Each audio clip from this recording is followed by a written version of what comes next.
All right, Will, what do you think of this game? How do you think it's going to pan out? Actually, I'm going to go a little counterintuitive. You think the Chiefs look better last week, and so the chances are that they are a better team than San Francisco. That may be true, but this matchup really favors San Francisco. It's not a good matchup for the Chiefs for two reasons. One is the aforementioned Fred Warner being somebody that can really, in theory, limit what Travis Kelce can do. And since they no longer have Hill to go over the top of the defense, I think that could be cause for Kansas City to have to work a little bit.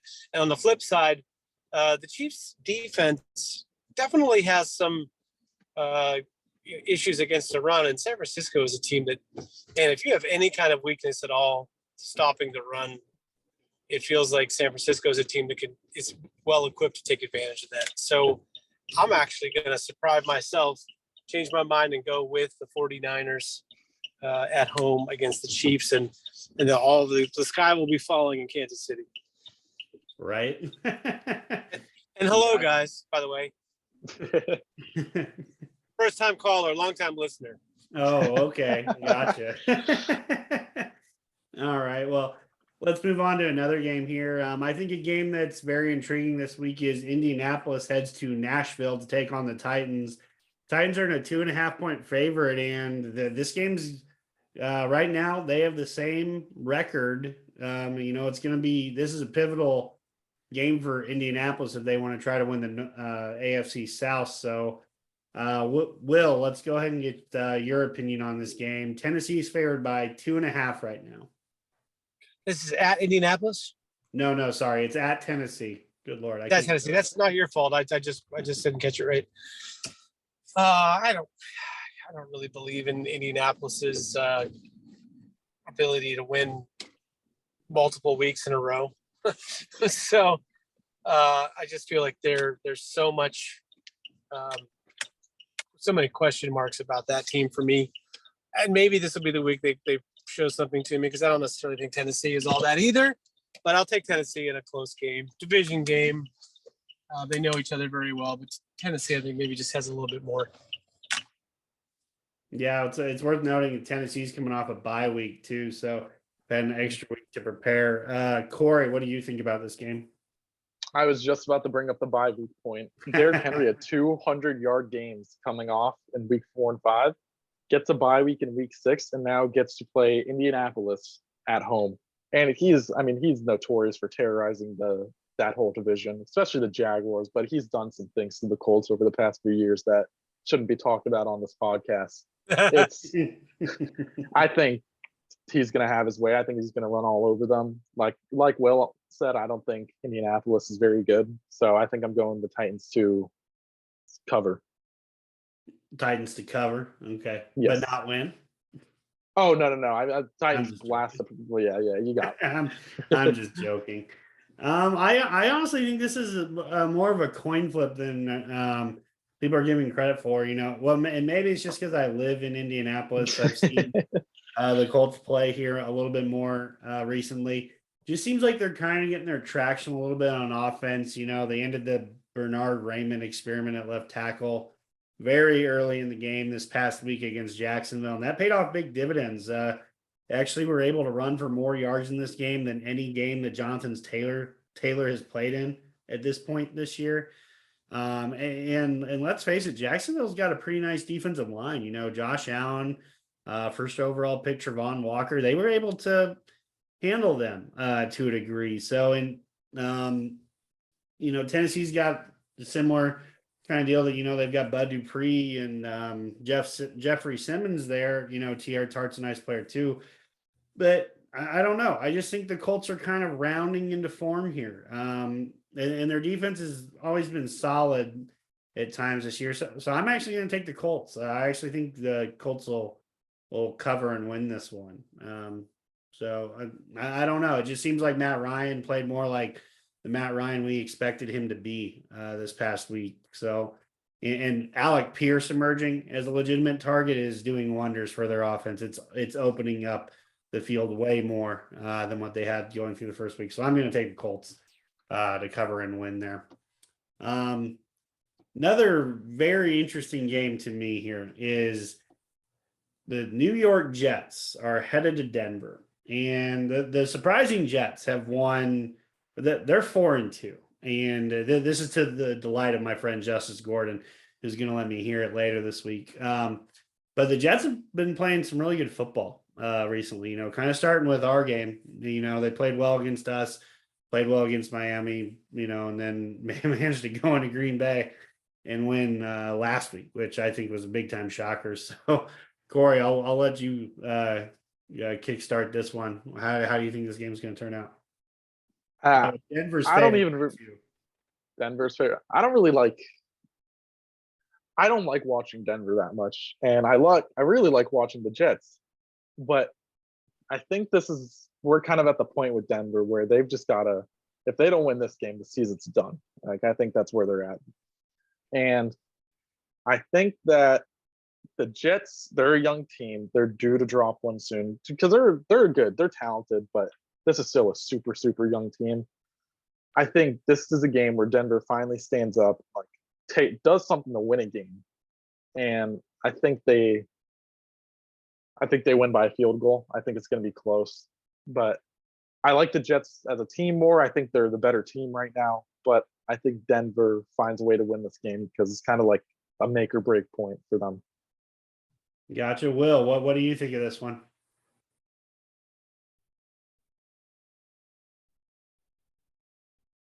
You're on mute, Will. Jeremy, take it away. Yeah, No, I got it. I'll I take got this. it. I got it, there we guys. go. Sorry. You know, You're good. I'm such a professional. I think this is the game that gets Denver's coach fired. That's what I said. I have seen zero evidence that makes me think that Denver is anything other than a terrible football team. Their defense has its moments, and you can feel like it's got some future to it, but I don't really care for any of the weapons that Denver has on offense right now. It's just like a mismatched parts and a quarterback that looks lost compared to what he looked like 5 years ago. And Jerry Jeudy is like got some skills, but he just doesn't have any like football sense, like from what I can tell. And then is it Melvin Gordon? I forget who they have out there now. Melvin Gordon, but they have another back that's actually got some juice. Yeah, not Javon Williams, of course he's gone. But Boone, I think. Yeah, Oh, so and it's Latavius like okay. Murray stole the show this week. Oh, that's what it was. It was Murray was the guy I was thinking. But yeah, I just none of that is really like inspirational to me.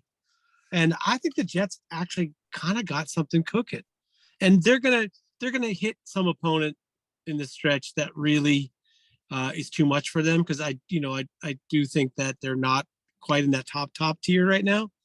But against Denver, man, I feel like they're it's not going to be enough to slow them down. They're on a roll. They believe in what they're doing right now, and I dig their coach, especially on defense. And Sauce Gardner has been everything advertised. Their whole rookie class has been tremendous. Excellent. Yeah, I would agree. So you're taking Jets to win outright? I am.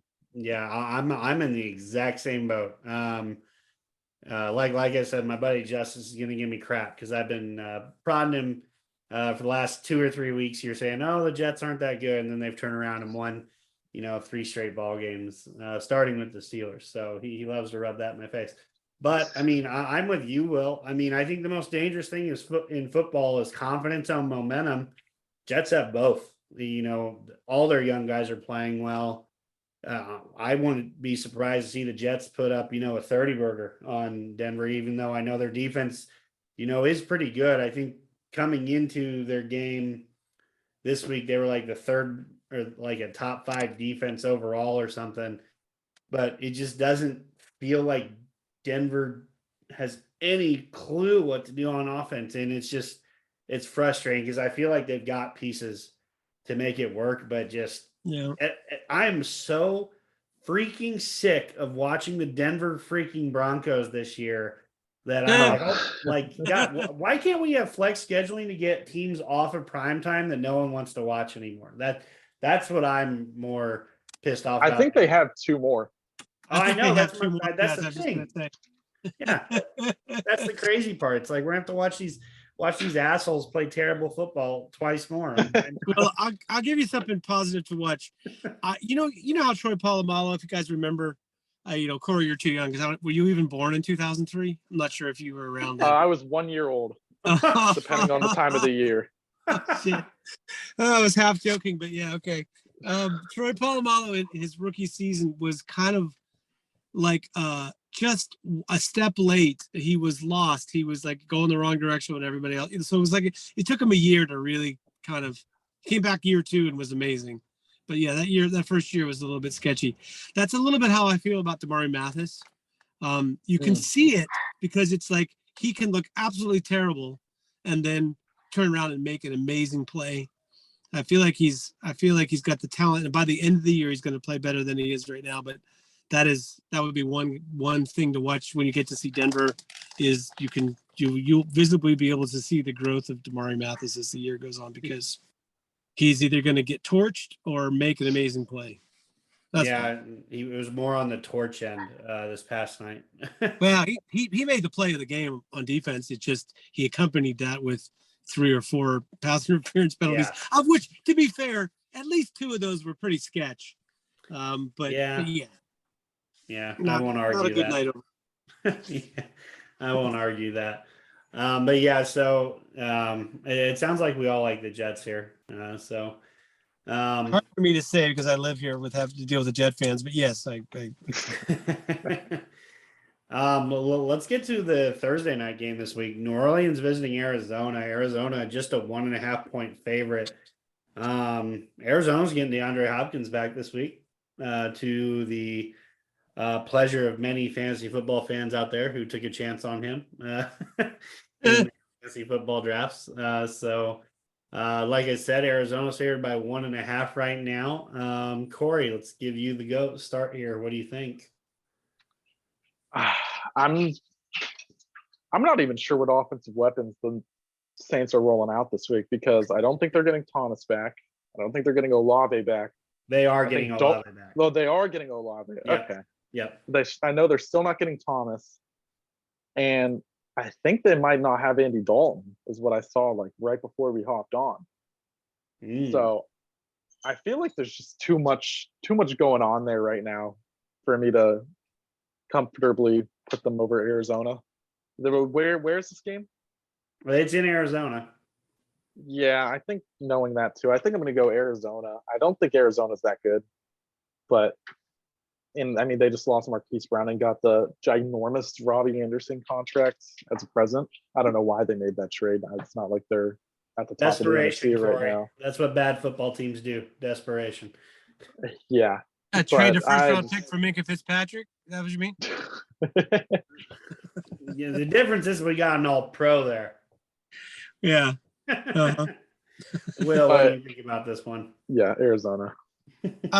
I had a really bad pick week this week. I didn't even look to see what the final result was, but it was ugly. I did pick the Jets over the Packers, and yet I got stomped with the rest of my picks. I just feel like this is a game where there's absolutely no reason the Saints should win this game. As you said, Nuke Hopkins coming back, yada yada. I just have this like just weird hairs on the back of my neck feeling that the Saints are going to end up having more points at the end of the day in this game for reasons that are unknown to me right now. So don't look for analysis. I just feel like it's been sort of we've entered into like the WTF period of the NFL season. And there's a lot of weird stuff happening. I think that I didn't get to talk about it because I was late, but I thought that Tampa's performance on Sunday was like in the top 5 what the fuck performances in NFL of the last 5 years. Like they were amazingly bad considering how much talent they have. And how well coached they normally are. That's what I'm saying. So like if you get a game result like that can happen to you, that you let Mitch Trubisky beat you at the end of the game and your offense can't do anything against 4 guys off the street. Like, remember that game that the Chargers beat the Steelers with the offensive linemen that were literally like a guy was not even working out, like he was sitting on his couch when he got the call, and they ended up like, Yeah. totally dominating the Steelers defense, Steelers elite defense at that time. That's what that game felt like to me. So I just feel like weird stuff is happening right now. I'm gonna ride the weird and take the Saints for no freaking good reason. Maybe Taysom Hill will have another 3 touchdown, 400 combined yards kind of a day. That's probably what it'll take. Yeah, I'm kind of in the same boat as you, Will. I just cannot trust the Arizona Cardinals to show up and play good football every week. I don't know what it is. They are one of the best up and down teams in the league. There are times where they look very good, and then there's times where it's like, just what the hell are you doing? I mean, Seattle held them to what, like 12 points last week or something? I think it was 9. I don't even think they got double digits. Yeah, I think you're right. I think it was 19-9. And I was just like, it's like I picked the Cardinals to win that game because I figured they'd give Seattle's defense all they can handle. But then Seattle just shut them down. And it's just inexcusable stuff like that. And I think Kyler Murray's more worried about the Modern Warfare release coming out on Thursday than the game. Sorry, I've been waiting to put that one out there all episode. But it just, I cannot get behind Arizona. They're just so up and down to me, as to where at least the Saints can lean on like a good front seven that could make life difficult for Arizona. They've got a better secondary. People give them credit for. Olave is going to be back in this one, so I think that's a definite plus. But I think Taysom Hill is just such a wild card sometimes. He can have a 4 touchdown game. He could have a no touchdown game, but they do just enough of the weird stuff. And Kamara is starting to come on late here. He's starting to kind of look like his old self. So I think he could be an X factor in this one too. So I'm with you, Will. I like New Orleans in this one for reasons unfathomable. This could be another horrible Thursday night football game. I'm hoping at least this one has some. Listen, man, more than one touchdown. If anybody is listening to our picks to try to figure out how to bet, like, they've already lost their house, so it's fine. Yeah, this is not a betting segment. This is just what though. This segment tonight just makes me feel like I'm actually, for the first time in many years, I look forward to seeing a game with Seattle, Atlanta, the Jets, the Giants.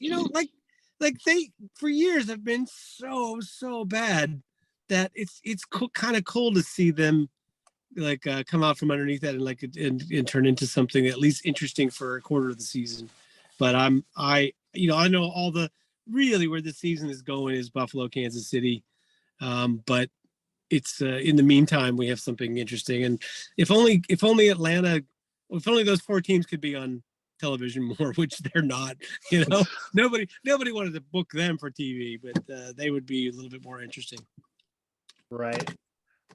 So with that being said, let's get to our 5-star matchup of the week. Our Pittsburgh Steelers travel down to Miami to take on the Dolphins. Let me double check here. Thought I had it up there.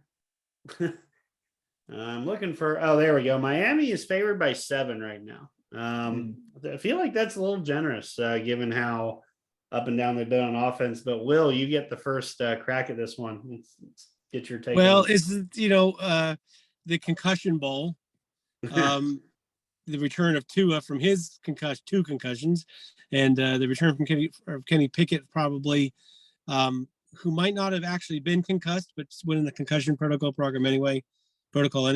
From the sounds of it, that's what happened, because otherwise he wouldn't be practicing full on Wednesday. But it's like, speaking of teams that are inconsistent and hard to predict what's going to happen with them, the Steelers played, one of the worst games of the last 10 years on defense 2 weeks ago, and played one of the best games they played on defense last week. So which one are we going to get this week, right?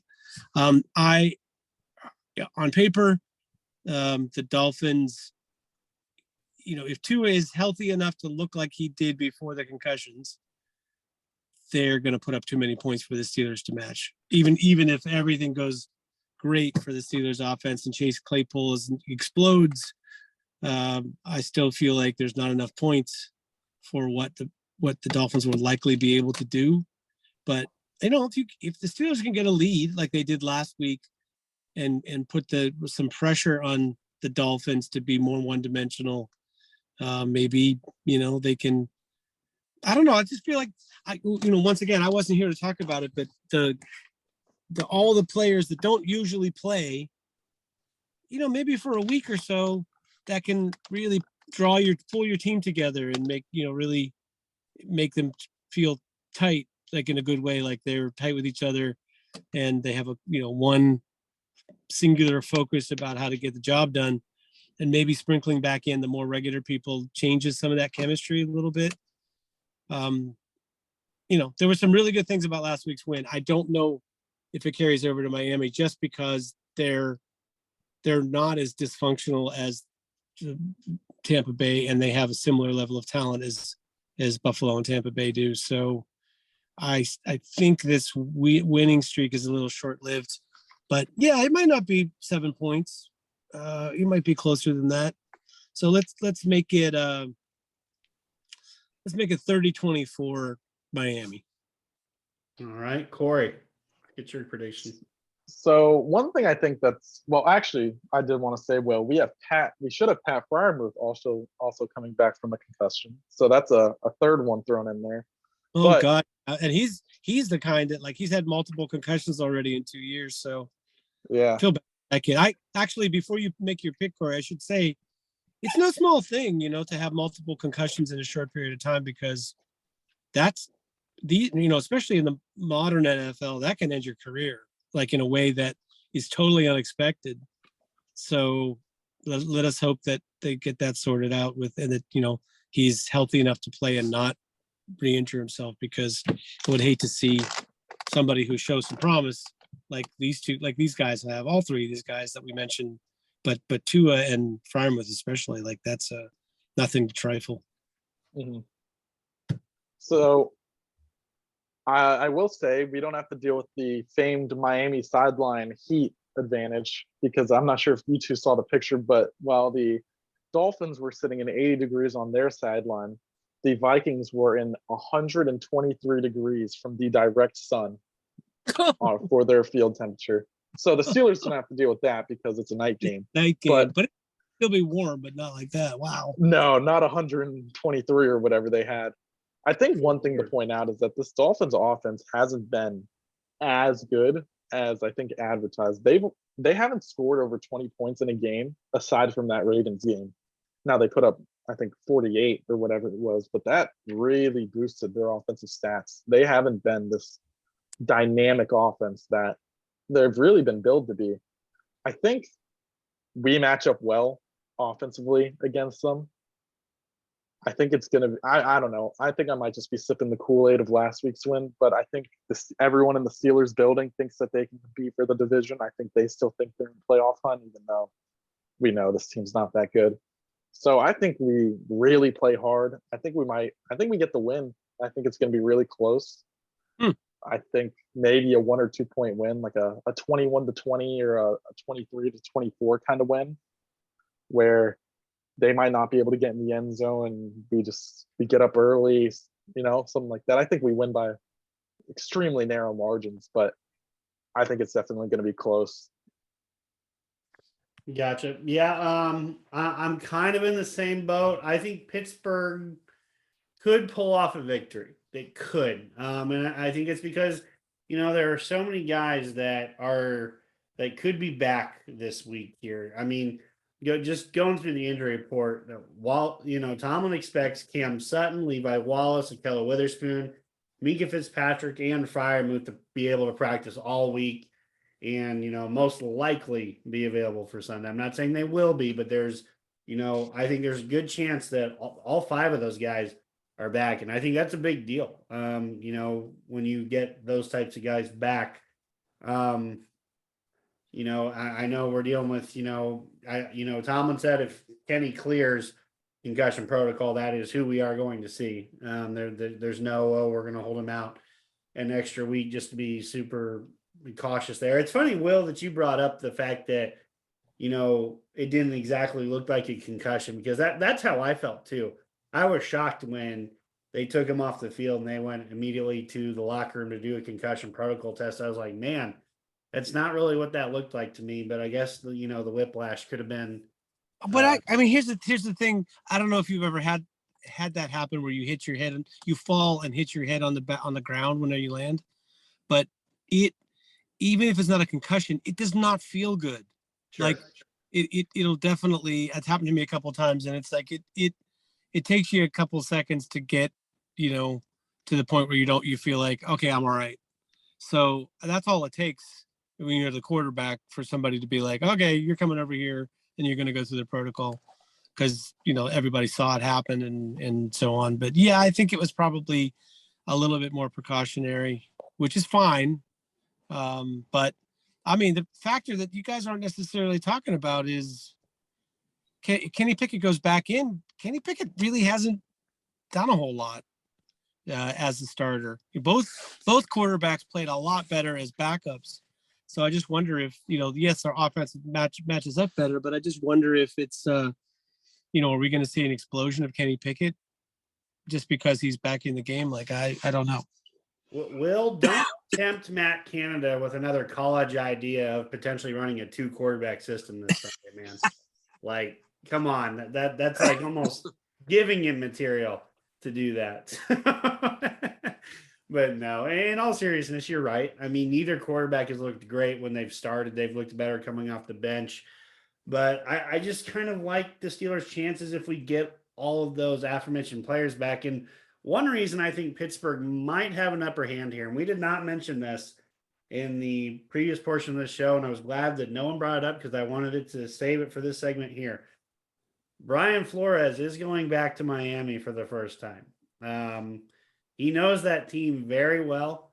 God forbid we actually put together a real game plan, but I don't know. He might, give us some insight on how to, attack their defense a little bit more. He knows their ins and outs, their weaknesses as good as anyone. He was down there for 3 or 4 years before, that he got fired or whatever. So I think the Brian Flores effect might have something for this game too, especially after they played such a good game on defense last week. How do they look when they get, that potentially get their entire secondary back?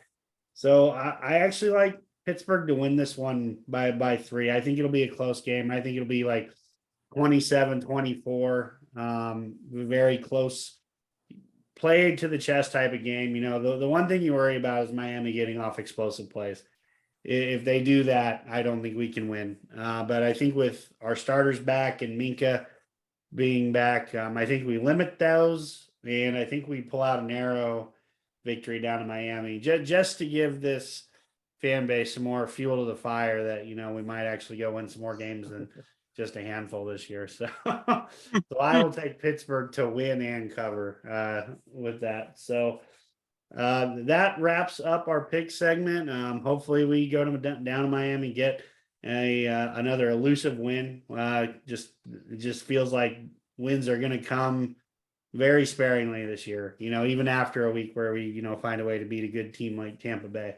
So with that being said, thank you, gentlemen, for always being a part of this show. I am your host, Jeremy Coleman, joined by Corey Karbowski and Will Masasek, him as Bradshaw, have been on the message boards. Thanks for tuning in to another episode here. It's the SteelerFury.com podcast. Have a good week and go Steelers.